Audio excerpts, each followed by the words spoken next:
মাঠে চলছে নৌকা। দামোদরের জলে প্লাবিত তারকেশ্বরের বিস্তীর্ণ এলাকা। এখনো পর্যন্ত প্রায় 200 জনকে উদ্ধার করে রাখা হয়েছে আশ্রয় শিবিরে। এদিন বন্যা কবলিত এলাকা পরিদর্শন করেন ডিএম, এসপি, মন্ত্রী বেচারাম মান্না, তারকেশ্বর বিধায়ক সহ জেলা ও ব্লক প্রশাসনের একাধিক আধিকারিক।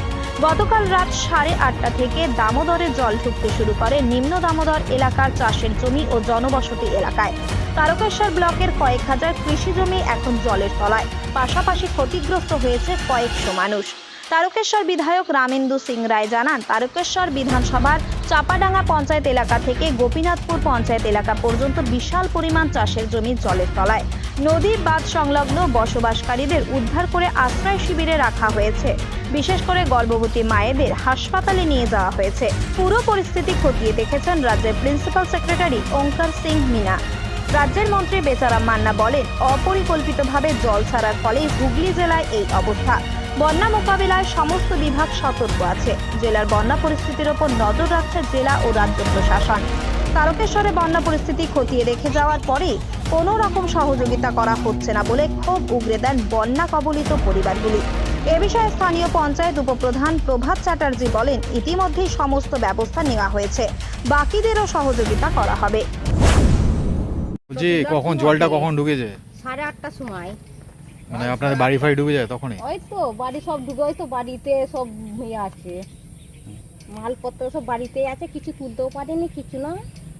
কত তুলবো, ওই তো দুজন ভুগছে, কত তুলবো একা, সব বাড়ির মাল বাড়িতে আছে। এখন কি বাঁধেই আছে নাকি? ওই তো বাঁধেই রান্না বান্না করছে। আর কি করবো, খেতে তো হবে, পেট তো আছে, কি করবো। এই প্রশাসনের তরফ থেকে কেউ এসেছিল? কিচ্ছু নাই, কেউ নাই, খালি ভোট লিবার বেলায় খালি আসবে, ভোট লেবে চলে যাবে। ভোটের সময় পায়ে ধরাধরি, তারপরে ব্যাস ভোট মিটে গেল, এবার আর কাউকে চিনতে পারবে না, কাউকে চিনবে না। মানে খাবার টাবারের ব্যবস্থা করেনি? কিচ্ছু নাই, কিচ্ছু নাই, একটা বিলিসিন পর্যন্ত পাইনি। বান বন্যায় সাপ ফাপ আসছে আর আসছে, একটা বিলিসিন যা পাবো তা পর্যন্ত পাইনি। বিলিসিন কোনো নেতা ফেতা কেউ আসেনি, ডুবে মরে গেল কি বেঁচে রইলো দেখি কি কেউ নেই।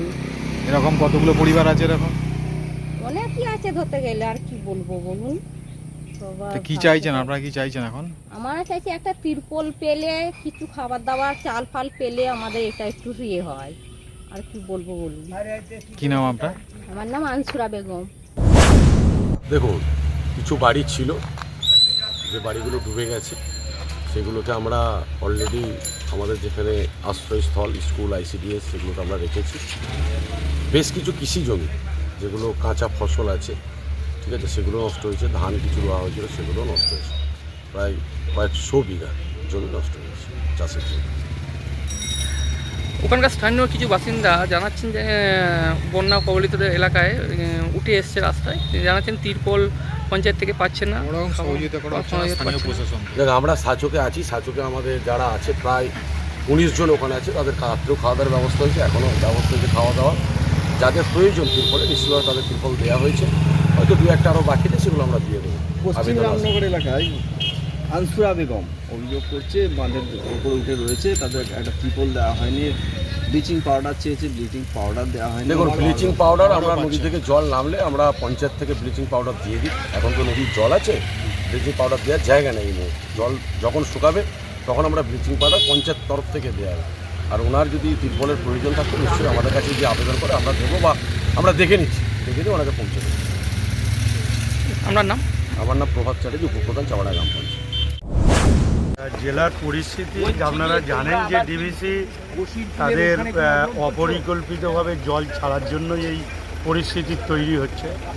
তবুও রাজ্যের মাননীয় মুখ্যমন্ত্রীর নির্দেশে আমরা গত কয়েকদিন ধরেই সকলেই এখানে রয়েছে। আমাদের ডিএম ম্যাম রয়েছেন, সভাধিপতি, সহকারী সভাপতি, MLAরা রয়েছে, এবং আজকে আমাদের এই হুগলির বন্যা বিষয়ক নোডাল অফিসার IAS ওঙ্কার সিং মিনা সাহেব, তিনিও গত 2 দিন এসেছেন, আজও তিনি এসেছেন।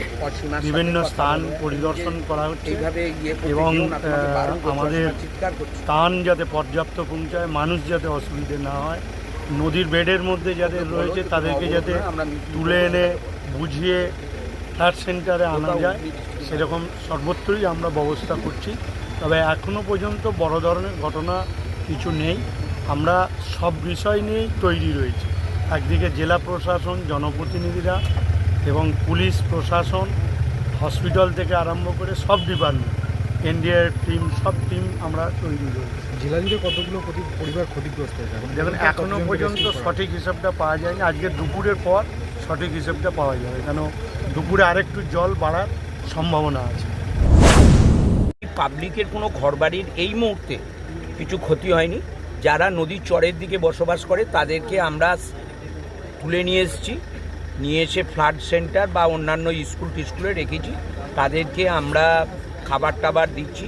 যারা প্রেগনেন্সি মা আছে তাদেরকে হসপিটালে, বাচ্চাদেরকেও হসপিটালে।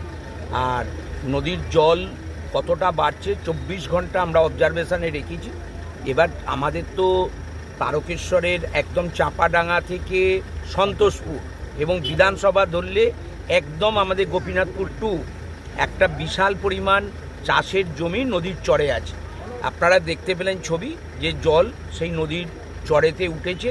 এর ফলে আমাদের কিছু কাঁচা সবজি যেমন ঝিঙে, পটল, করলা, কচু এই সমস্ত যেগুলো চাষ হয় সেগুলো নষ্ট হচ্ছে এবং যারা ধান চাষ করেছে সেটা নষ্ট হচ্ছে। প্রিন্সিপাল সেক্রেটারি এসেছেন, ওনাকে এটা দেখানো হলো। উনি বললেন এটা অলরেডি আমরা নোটেড করেছি, সেটা আমাদের নিশ্চিতভাবে রাজ্য সরকার চাষিদের পাশে থাকবে। ব্লকে এখন কতজন পরিবার ক্ষতিগ্রস্ত আছে এবং তাদের জন্য কী ব্যবস্থা? না, কোনো বাড়ি ঘরের এই মুহূর্তে ক্ষতি নেই। আমরা প্রায় 200 মতন মানুষকে আমরা এই আমাদের ফ্লাড সেন্টারেতে বা হসপিটালেতে এই জায়গা মানে আমার বিধানসভা বলছি আমরা সেটাকে রেখেছি।